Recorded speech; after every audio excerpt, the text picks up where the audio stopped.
আজ বেলের সম্পর্কে আমরা বলতে চলেছি। তো প্রথমে বলি, চরক সংহিতায় বেলের উল্লেখ রয়েছে। তবে চিনি বাদ দিয়ে বেল খাওয়া প্রয়োজন। পরিমাণে বেশি খাওয়া অবশ্যই খারাপ। কাঁচা বেল বেশি উপকারী।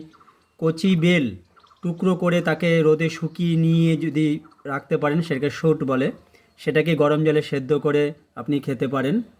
আর বেলের উপকারিতা বলি, হজম শক্তি, কোষ্ঠকাঠিন্য, ডায়রিয়া, আলসারের মতো রোগ, ডায়াবেটিক রোগ, আর্থ্রাইটিস বা জয়েন্টের সমস্যা, স্কার্বি রোগ, ক্যান্সার রোগ, ম্যালেরিয়া, রক্ত শোধন করতে, ব্লাড প্রেশার, আমাশয় রোগে, বার্ধক্য কমাতে এবং যৌবন ধরে রাখতেই বেলের প্রচণ্ড উপকারিতা।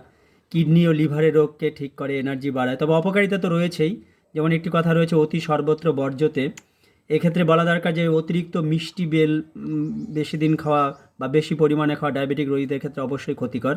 আর অতিরিক্ত খেলে বা অনেক দিন ধরে খেলে যৌবন হারিয়েও যেতে পারে, এটাও সাবধান থাকবেন।